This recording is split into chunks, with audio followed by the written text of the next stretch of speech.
tarde, hermano, por qué es tan importante que nosotros como hijos de Dios entendamos que necesitamos ser radicales en nuestra vida y que nosotros entendamos que el deseo del corazón de Dios, hermano, es que nosotros verdaderamente podamos rendirnos totalmente a Él. Contrario a lo que mucha gente está tal vez enseñando en este tiempo, creo que es importante que nosotros comprendamos lo que Dios quiere de nosotros. Juan capítulo 5, verso 1. Vamos a leer varios versículos, si usted me acompaña, y va a notar mi lectura un poco diferente a otras versiones, pero es porque así está en la Biblia y ya usted va a notar. Verso 1, capítulo 5 del Evangelio de San Juan, dice la Biblia así: algún tiempo después se celebraba una fiesta de los judíos. Mire qué impresionante es esto. Algún tiempo después se celebraba una fiesta de los judíos y subió Jesús a Jerusalén. Mire qué impresionante es esto. Mire qué impresionante. Había ahí junto a la puerta de las ovejas un estanque rodeado de 5 pórticos, cuyo nombre en arameo es Betzatá. En esos pórticos se hallaban tendidos muchos enfermos, ciegos, cojos y paralíticos. Entre ellos se encontraba un hombre inválido que llevaba enfermo 38 años. Verso 6. Cuando Jesús lo vio ahí tirado en el suelo, se enteró de que ya tenía mucho tiempo de estar así. Le preguntó: ¿quieres quedar sano? Verso 7. Señor, respondió, no tengo a nadie que me meta al estanque mientras se agita el agua, y cuando trato de hacerlo, otro se mete antes. Verso 8. Levántate, recoge tu camilla y anda, le contestó Jesús. Al instante aquel hombre quedó sano, así que tomó su camilla y echó a andar. Mire qué impresionante es esto. Pero ese día era sábado. Verso 10. Por eso los judíos le dijeron al que había sido sanado: hoy es sábado, no te está permitido cargar tu camilla. Mire qué impresionante. Verso 11. El que me sanó me dijo: recoge tu camilla y anda, le respondió. Verso 12. ¿Quién es ese hombre que te dijo recógela y anda? Le interpelaron. El que había sido sanado no tenía idea de quién era, porque Jesús se había escabullido entre la mucha gente que había en el lugar.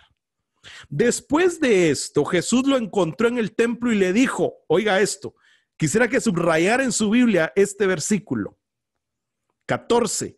Después de esto, Jesús lo encontró en el templo y le dijo, mira, ya has quedado sano, no vuelvas a pecar, no sea que te ocurra algo peor. Verso 15.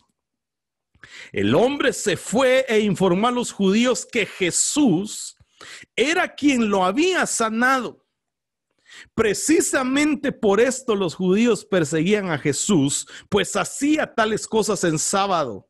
Pero Jesús les respondía, mi Padre aún hoy está trabajando y yo también trabajo. Así que los judíos redoblaban sus esfuerzos para matarlo, pues no solo quebrantaba el sábado, sino que incluso llamaba a Dios su propio Padre. Mire qué impresionante es esto. Con lo que él mismo se hacía igual a Dios. Este pasaje de la Escritura, mi amado hermano, cuando nosotros lo vemos, que es el capítulo 5 del Evangelio de San Juan, verso 1 al 18, es algo sorprendente porque nos muestra algo acerca de Jesús y que nosotros debiésemos pensar sobre el hecho de que a pesar del poder de Jesús para sanar, el mundo continúa llenándose con pecado, enfermedad, calamidad y muerte. Son 3 cosas que empiezan a suceder en el mundo. A pesar del poder de Jesús de sanar. Vamos a tratar de desglosar este texto Y vamos a tratar de ver por qué es que es importante que nosotros entendamos. Si yo tuviera que hacer referencia a esto, yo tendría que entender que cuando el Señor, el Cristo bendito, provoca una sanidad en alguien, ya sea del cuerpo, del alma, lo que el Señor está buscando es la santidad. Entonces, hay algo que yo tengo que entender. Y lo primero que tengo que entender es que Jesús se acercó al estanque. Y cuando yo empiezo a desglosar este texto, yo voy a anotar tres cosas que son interesantes. Primero, que Jesús regresa a Jerusalén y da una enseñanza al ir a aquel estanque donde había personas con enfermedades, discapacidades, que esperaban que el agua se moviera porque supuestamente en aquel estanque sucedían sanidades. Ahora, Jesús se mete en medio de la multitud. Y si usted se da cuenta, en la versión que yo leí, que es la Nueva Versión Internacional, no aparece el versículo 4. Y aquí hay algo que nosotros tenemos que ver, porque lo que sucede, digamos, si usted toma una Biblia King James, si usted toma una Biblia de las Américas, si usted toma alguna otra Biblia, se va a dar cuenta que en esas Biblias sí aparece el versículo 4. Pero cuando nosotros vemos muchísimas cosas, nos vamos a dar cuenta de que el versículo 4 no aparece en los textos originales. Pero no aparece, pero el versículo 7 da como que la explicación de por qué no aparece, pero no nos vamos a detener ahí. Porque lo que yo quiero que nosotros veamos es que lo que el Señor estaba haciendo es no hacer énfasis de que bajaba un ángel y movía las aguas y sanaba, sino hacer el énfasis de que Jesús se acercó a aquel estanque. Cuando usted nota en el versículo 3 dice, en estos yacía una multitud de enfermos, ciegos, cojos y paralíticos. Entonces, cuando yo empiezo a ver esto, ya veo, ahí está el verso 4, ¿ve? Porque un ángel descendía de tiempo en tiempo al estanque. Pero no nos vamos a enfocar en eso, porque eso habla de otras cosas. Lo que yo hoy quiero que veamos es esto. Que Jesús, cuando se acerca y Jesús empieza a sanar a aquel hombre paralítico que llevaba 38 años. El versículo 13 dice que Jesús se había apartado de la multitud que estaba en aquel lugar. O sea, Jesús ni siquiera se quedó cerca del hombre para que descubriera aquel hombre quién lo había sanado. Y ya va a encontrar usted la respuesta de por qué. ¿Por qué es que Jesús no quería que se enteraran que él había sanado? Ahora, nosotros nos debemos enfocar en Jesús. Cuando usted lee del verso 6 al 9, que leímos un largo texto esta tarde, nosotros nos vamos a dar cuenta que al Jesús ver acostado ahí a aquel hombre, Jesús supo, oiga qué tremendo, al verlo Jesús supo que ya llevaba mucho tiempo en aquella condición y lo que le preguntó es, ¿quiere ser sano? Y el hombre le responde, Señor, no tengo a nadie que me meta en el estanque cuando el agua es agitada. Mientras yo llego, otro baja antes que yo. Y Jesús le dice, levántate, toma tu camilla y anda. Y al instante quedó sano, dice. Y tomó su camilla y se echó a andar. Y hace el énfasis de que aquel día era un día de reposo. Ahora, yo creo que lo que Jesús está hablando aquí tiene muchísimo que ver con entender el conocimiento de Jesús, su compasión y su poder. Y en esas tres cosas nos vamos a enfocar en esta tarde. El conocimiento de Jesús, la compasión de Jesús y el poder de Jesús. Ahora, cuando yo empiezo a ver esto en el versículo 6, el conocimiento de Jesús, Jesús conocía la situación de aquel hombre sin que él le dijera nada. Jesús, verso 6, cuando Jesús lo vio acostado allí, supo que ya llevaba mucho tiempo en aquella condición. O sea, Jesús conocía de este hombre. Él sabía que tenía 38 años de estar paralizado, anhelando que algún día le sucediera algún milagro a él. Eso es lo que él anhelaba. Es como cuando nosotros creemos que Dios no conoce lo que nosotros estamos esperando. Y amado hermano, Dios sí conoce. Y cuando nosotros nos acercamos a Jesús, Él nos conoce a nosotros. Él conoce perfectamente todo respecto a nosotros. Él nos conoce por dentro y Él nos conoce por fuera. Él te conoce. Él conoce tu pensar. Él sabe quién eres tú. Simplemente se estaba empezando a cumplir lo que la Biblia decía en el libro de los Salmos acerca de Jesús. Nosotros no podemos pensar, por eso es importante que cuando nosotros nos acercamos a Jesús y Él opera el milagro del nuevo nacimiento en nosotros, nosotros empecemos a tomar decisiones radicales. Tenemos que empezar a tomar decisiones radicales. Porque Él nos conoce a nosotros. Dios te conoce a ti. Dios te conoce a ti. Dios te conoce. Dios conoce tu corazón. Dios conoce mi corazón. Dios conoce la intención de mi corazón. ¿Y cómo es esto? El Salmo 139:2 dice: desde lejos comprenden mis pensamientos. Aún antes de que haya palabra en mi boca, he aquí, oh Señor, tú ya la sabes toda. Entonces, Él conoce. Salmo 139, verso 2. Lo primero que tenemos que entender es que mientras más conozco yo sobre Jesús, esta verdad se va a volver cada vez más preciosa. Porque me voy a dar cuenta de que Él verdaderamente conoce lo que hay en mi corazón. Por eso es que nada se puede ocultar al Señor. Estoy poniendo solo la base de lo que quiero que nosotros enseñemos hoy, que aprendamos juntos esta tarde. Entonces, primero se manifiesta el conocimiento de Jesús, hermano amado. Si tú piensas que hay cosas que Dios no conoce, si tú piensas que hay cosas que Él no conoce, estás equivocado, porque Él convierte, así como lo hizo con la parábola de aquel joven rico, que dice la Biblia que viéndolo lo amó. Mirándolo lo amó. Impresionante es esto. Entonces, primero se denota el conocimiento de Dios. Se conoce Dios.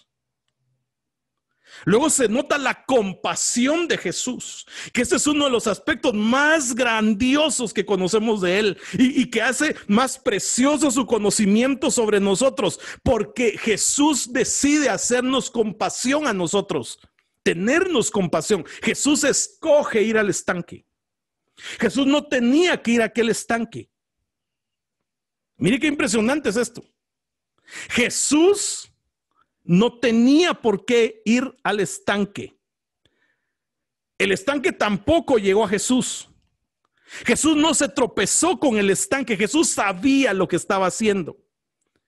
Jesús sabía que debía ir a ese estanque de la misma forma en que él sabía que tenía que ir a Samaria a encontrarse con aquella mujer samaritana en el pozo de Jacob. Él lo sabía. Él sabía lo que estaba haciendo. Jesús hace todo. Ahora mire, le voy a decir algo bien importante. Jesús siempre se mueve hacia la necesidad y Jesús no se mueve hacia la comodidad. Y eso es algo que tenemos que tener presente. Jesús se mueve hacia la necesidad, no se mueve hacia la comodidad. Jesús a los pecadores los hacía quebrantados de corazón, no los hacía autojustificados. Lo primero que Jesús le dice a él es: ¿quieres ser sano? ¿Quieres ser sano? Y aquel hombre no le contestó sí. Aquel hombre le explicó la situación trágica que llevaba durante 38 años. Cuando Jesús le dice: ¿quiere ser sano? ¿Usted qué le diría a Jesús si Jesús le dice: ¿quiere ser sano de algo hoy? Usted le empezaría a explicar: ay, sí, me duele la muela, me duele aquí. No, él le dice: mira, yo llevo aquí tanto tiempo y no tengo quien me meta en el estanque. Entonces Jesús ya no le hace más preguntas. Jesús vio la condición de aquel hombre Por eso no nos vamos a enfocar en el verso 4, sino que nos vamos a enfocar en la condición del corazón de este hombre. Y le dice, levántate, toma tu camilla y anda. Mire qué impresionante es esto, hermano. Porque pareciera ser que este hombre paralítico ni siquiera tenía la fe para creer que podía ser sanado. O sea que no puede ser que lo que Jesús estuviera haciendo era una obra respondiendo a la fe de alguien. Sino que Jesús estaba haciendo la sanidad en aquel hombre porque había visto la situación precaria en la que este hombre había estado durante tanto tiempo. O sea que el milagro que Jesús operó fue ocasionado por la compasión de Jesús, no por la fe, no por la justicia del hombre. Cuando usted lee la Biblia, se va a dar cuenta que por lo menos 9 veces aparece que Jesús tuvo compasión, fue movido a compasión. Así que Jesús no solamente nos conoce, sino que Él también tiene compasión de nosotros.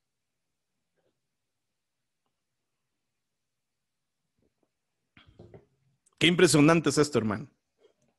Jesús se conmueve por la miseria que hay en el corazón del hombre. Porque realmente eso es lo que hay en nuestro corazón, miseria. Espero que me esté siguiendo, mi amado hermano.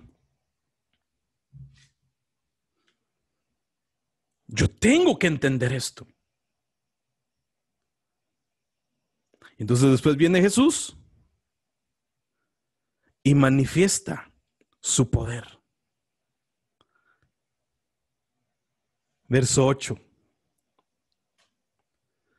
Le dijo, levántate, toma tu camilla y anda. Qué impresionante. Al instante sanó. Cuando Jesús le habló, los músculos, los huesos, todo lo que está enfermo obedece y al instante, ¡pah! Al instante sucede algo.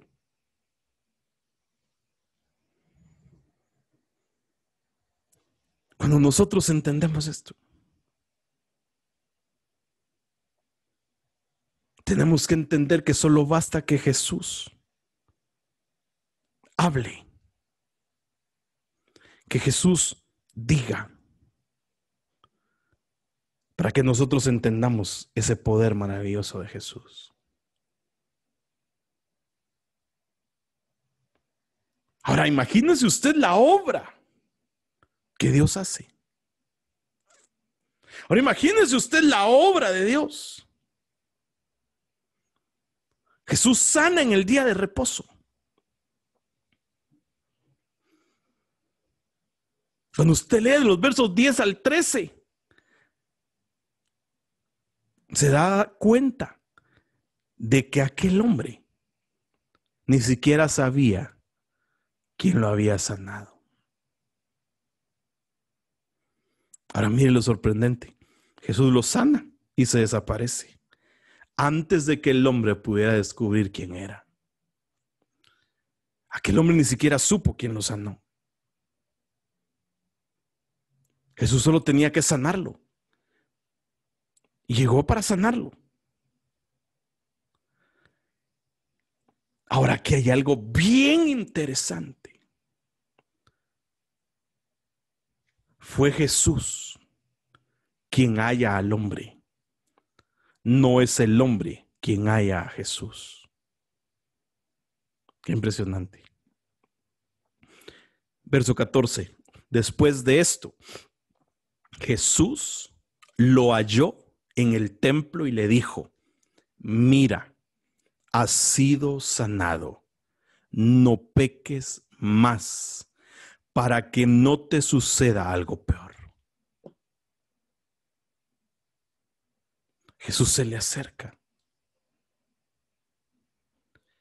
Jesús le dice, te he sanado para hacerte santo.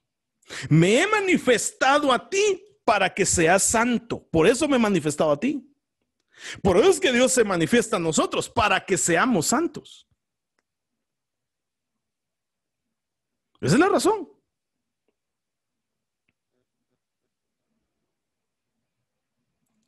O sea, como que Jesús le está diciendo aquí, ya pasaste 38 años de miseria.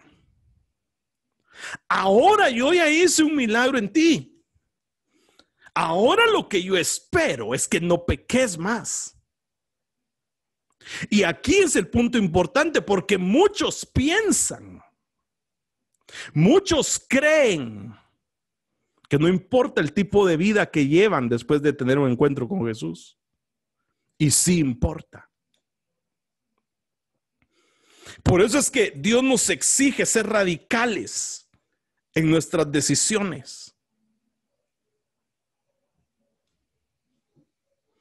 ¿Sabe cómo es esto?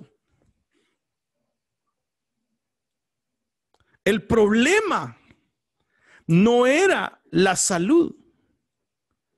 El problema era la falta de santidad. O sea, Dios está diciendo aquí, ustedes deben tener cuidado de cuando yo ya hice algo en ustedes, ustedes busquen ser santos. No sea que les acontezca algo peor.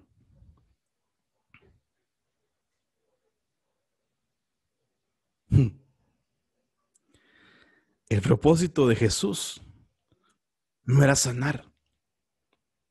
Ese no era el propósito de Jesús. El propósito de Jesús era buscar la santidad. Que todos los que nos acercamos a Él busquemos la santidad. Vuélvete del pecado hacia mí. ¿Lo ves? No peques más. Deja de pecar. Mi propósito al sanar tu cuerpo es la sanidad de tu alma. Te he dado un regalo. Es gratuito. Vino primero antes de que te diera este mandamiento. No hiciste nada para que yo te sanara, no te lo ganaste. O sea que no podés decir de que yo te sané porque eras santo. No, yo te sané. Y ahora que te encuentro aquí en el templo, lo que yo te estoy pidiendo es, sé santo. Porque tú no eras lo suficientemente bueno como para ganarte la sanidad. Te escogí y te sané. Ahora permite que el regalo de la sanidad, el regalo de mi gracia gratuita, sea un medio para que seas santo. ¿Estás siguiendo, mi hermano? Por eso es que nuestros corazones debiesen sentirse compungidos cuando fallamos. Por eso es que nuestros corazones debiesen sentirse conmovidos.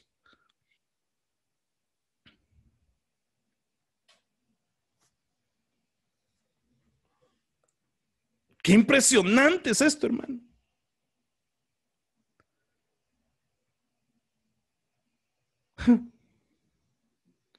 Por eso cuando usted lee los versos 28 al 29 dice, no os admiréis de esto porque viene la hora en que todos los que están en los sepulcros oirán su voz y saldrán los que hicieron lo bueno a resurrección de vida y los que practicaron lo malo a resurrección de juicio.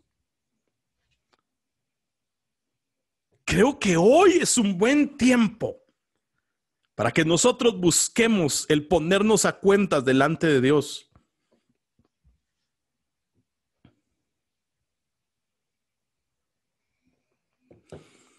Si yo pudiera resumir, yo diría, te he sanado para que seas santo, para que dejes de hacer lo malo y para que no te levantes a resurrección de juicio, sino a resurrección de vida.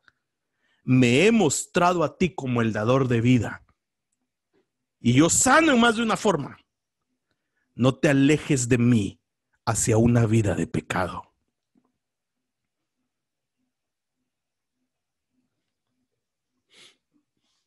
Quizás este mensaje no sea el más popular, pero este es un mensaje que nos debe confrontar y nos debe hacer entender.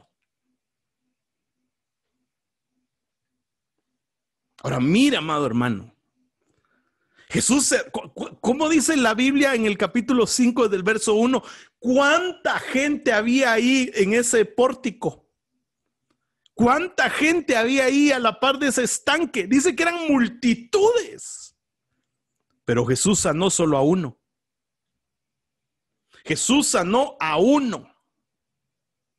Había muchos paralíticos, según el versículo 3. Y Jesús sanó solo a un hombre, solo a uno. Y desapareció. Antes de que se le viniera un montón de gente, desapareció porque él no quería sanarlos a todos. Y a al que sanó, cuando se lo encontró en el templo, que gracias a Dios lo encontró en el templo, le dijo: no peques más. Nosotros tenemos que pelear contra el pecado. Tenemos que pelear y resistir a nuestro adversario, el diablo, para que él huya de nosotros, que Jehová lo reprenda. Ahora, este texto a mí me hace ver lo siguiente. Y algo que yo tengo que entender. Cada obra poderosa que Dios hace en tu vida. ¿Cuántos han tenido milagros en este tiempo? Quiero ver sus manos levantadas. ¿A cuántos el Señor les ha hecho un milagro en estos días? Gloria a Dios. Por lo menos más de uno, ¿a usted?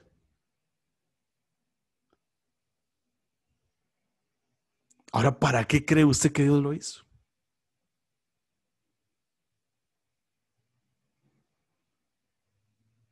¿Para qué cree usted que Dios hizo los milagros? Qué impactante es esto, hermano. En estos días. ¿Sabe para qué es? ¿Sabe por qué es que Dios los provoca? Para que nosotros crezcamos en fe y en santidad. O sea, claro, Él manifiesta su poder, pero el propósito es que nosotros seamos santos. Y nosotros tenemos que buscar ser santos. Le voy a decir algo que quizás le va a mover su tablero de teología a usted. Pero ese capítulo 5 del Evangelio de San Juan a mí me da una pauta, hermano. Y la pauta que me da es que la sanidad es la excepción y no es la regla. Muchos que tienen problemas de salud, muchos que sufren discapacidades, van a tener esa enfermedad hasta que mueran.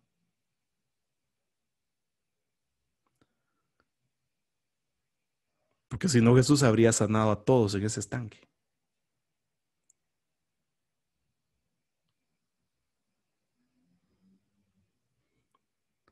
Ahorita cara de susto. Que el propósito de Dios es que nosotros entendamos que aun cuando Jesús tenía todo el poder para sanar, no se apresuró a sanar a todos. La sanidad es una excepción y no es la regla en el Evangelio. Y eso no es porque nos falte fe. No es por eso. Esto es porque el Señor quiere seguirnos mostrando su compasión en medio de lo que nosotros sintamos. Porque Dios constantemente está haciendo algo en nosotros. Y ese es el deseo del corazón de Dios. Que nosotros logremos entender. Ahora, alguien me podrá decir: sí, hermano, pero la Biblia dice que el que dice que no peca hace mentiroso a Dios. Sí, así lo dice. Y es así. Pero no es lo mismo que nosotros fallemos a que vivamos en pecado. Por eso Él le dice: no peques más, no sea que te suceda algo peor. ¿Qué podía ser peor que 38 años postrado, buscando? ¿Qué podía ser peor que eso? Todavía estás aquí conmigo, hermano.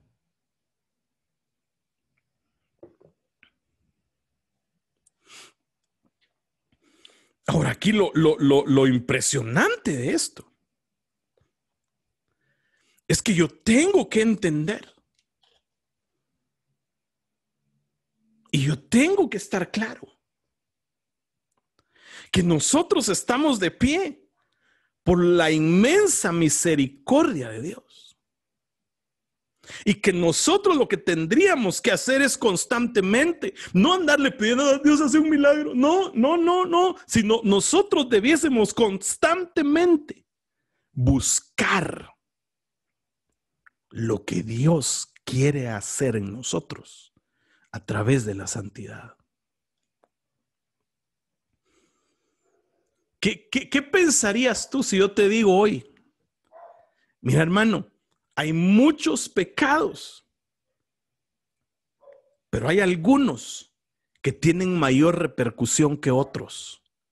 Ah, no, hermano, es que eso no puede ser, porque si usted me dice a mí eso, entonces lo que usted me está dando a mí a entender es que todos los pecados no son iguales. Es que, mire, por ejemplo, hay pecados que atentan directamente contra el cuerpo. El pecado sexual atenta contra el cuerpo. Es distinto a cualquier otro pecado. Ahora, si el Señor está haciendo algo, si se está manifestando a nosotros, es para que nosotros busquemos ser santos.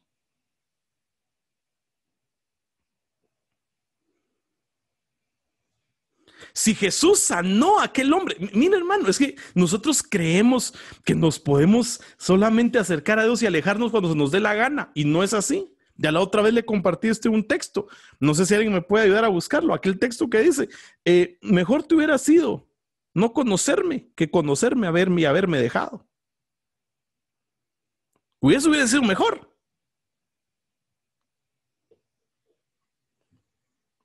Ahora, yo no estoy diciendo que debemos vivir según la ley. Yo estoy diciendo que debemos vivir en la gracia, considerando que ya no somos castigados según los parámetros de la ley.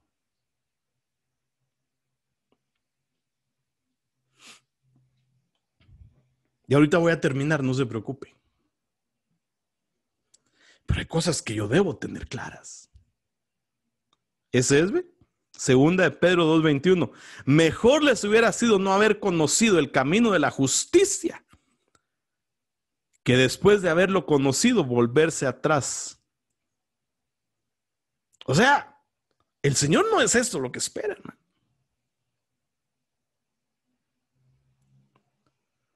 El Señor espera que tú perseveres. Eso espera Dios.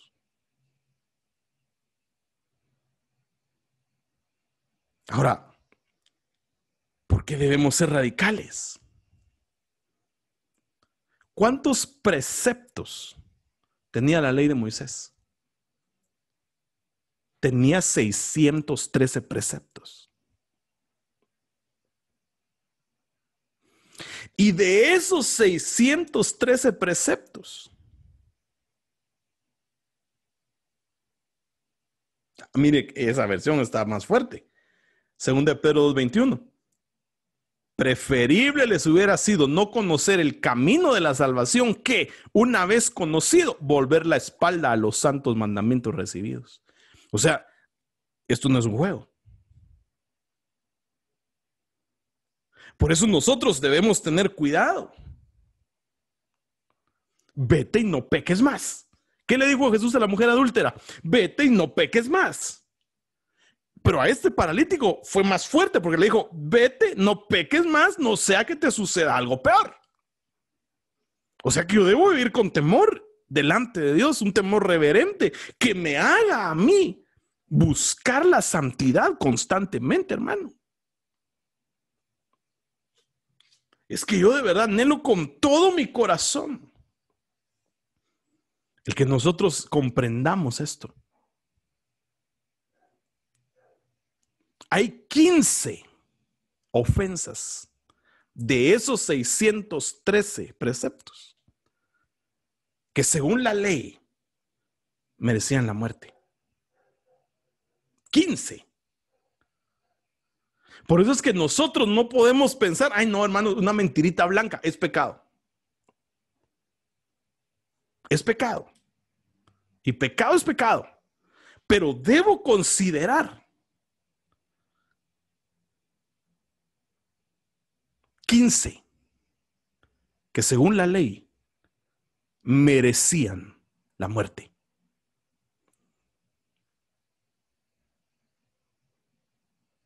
¿Quiere saber cuáles son? O lo mejor lo dejo ahí que usted los investigue. Va, investíguelos usted, pues no le voy a insistir. Pero solo con uno que yo le dé, con uno,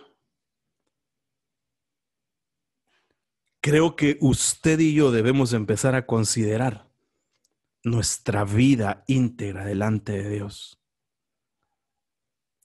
Y nos debiésemos empezar a esforzar porque nuestra integridad no fuese comprometida delante de Dios. Mire pues, uno,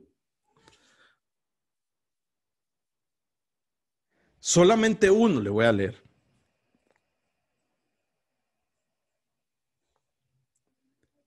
Deshonrar, pegarle o maldecir a uno de tus padres. O sea que los que andan maldiciendo a los padres, según la ley,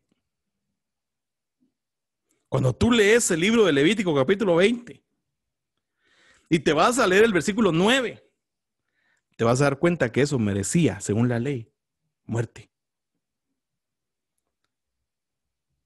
Ahora, ¿cuántos no deshonramos a nuestros padres? Tú que no eres capaz de servir a tus padres.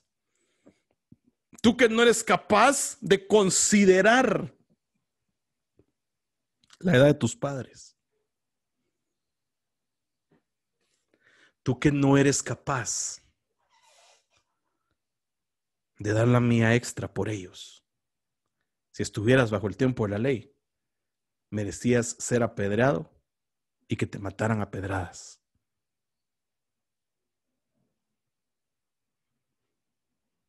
Y aún así ahora nosotros creemos que nos podemos apartar como que nada de Dios y no entendemos. Por eso es que debemos aprender a ser radicales. Por eso es que debemos considerar nuestros caminos delante. Yo me he asustado esta semana de muchas cosas, hermano. Y hablaba yo con un amigo pastor sobre este tema y era algo impresionante porque no lograba yo entender cómo hay quienes no aman la gracia.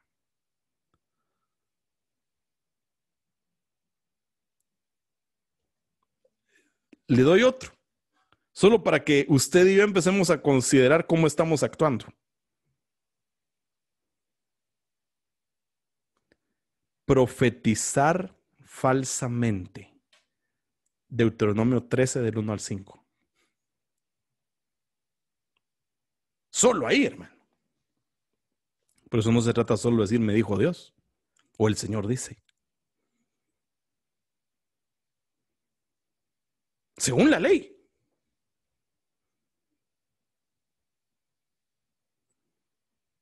Eso es para que tal vez usted y yo consideremos en nuestro corazón, hermano. Creo que debemos empezar a considerarlo.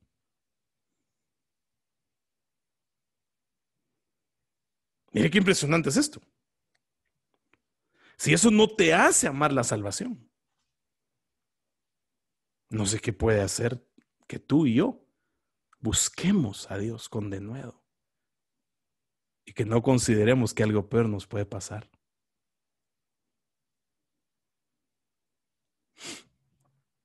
Levítico 20:13. Perder la virginidad antes del matrimonio.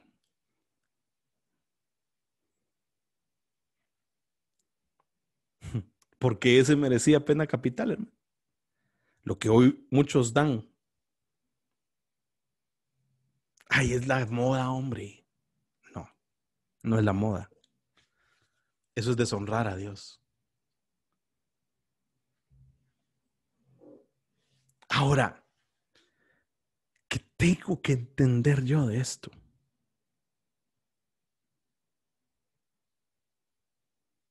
Qué impresionante, ¿verdad?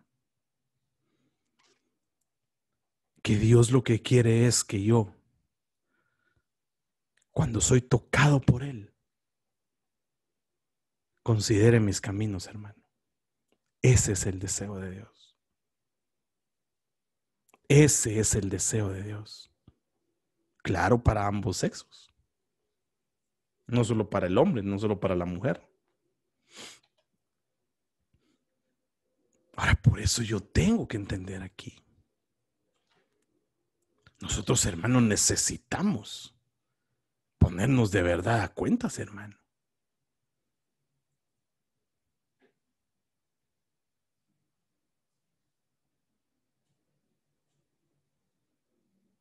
Éxodo 22:18. Practicar el ocultismo también merecía la pena capital. Ahora, si Jesús se empieza a acercar de la manera en que lo hace, ¿no será que nosotros debemos buscar? Eso según la ley nos tocaba morir. Y ahora nos acercamos a la gracia. Dios nos extiende su gracia. Dios nos extiende su misericordia. Dios lo hace para que nosotros entendamos, amado hermano, que nos puede suceder algo peor. Si tú no lo entiendes, si esta tarde con lo que hemos hablado y yo estoy seguro que esto viene del corazón de Dios, tenemos que entenderlo. Y así hay más. Pero no me puedes decir. Mire pues, de repente a usted no le ha dado así como que usted ha dado falso testimonio. No le ha pasado. Deuteronomio 19:16. Ser testigo falso. O sea, solapar una mentira. Si nosotros fuésemos juzgados según la ley, ni le cuento, hermano. Ni le cuento. Por eso, si se nos ha aparecido Jesús, nosotros necesitamos realmente considerar nuestros caminos. Necesitamos considerarlos, hermano. Necesitamos escudriñar en nuestros corazones si estamos agradando, si estamos ofendiendo a Dios.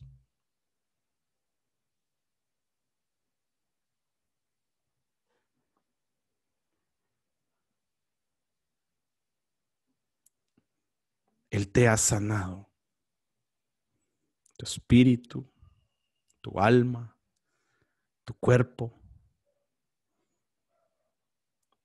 para que seas santo, para que seamos santos. Busquemos ser santos.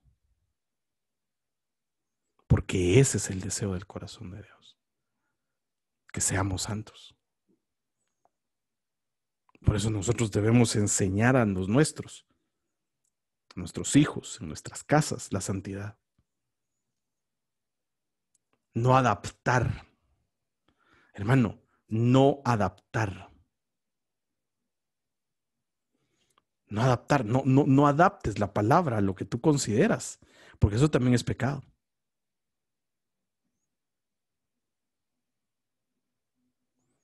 Eso es pecado, hermano. Adaptar la palabra a lo que uno cree que es. Nosotros no tenemos que vivir como se nos da la gana, hermano. Perdóneme. Y yo creo que es tiempo de que nosotros empecemos a considerar lo que Dios quiere que nosotros consideremos.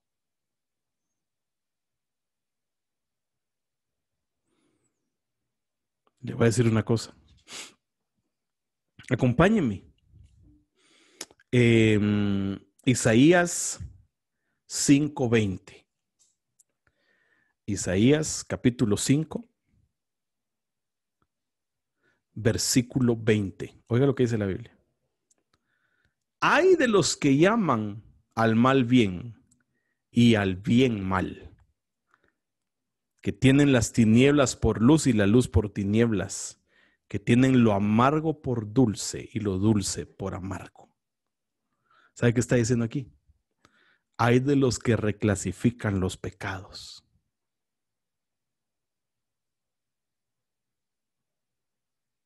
Hay de los que hacen lo detestable aceptable.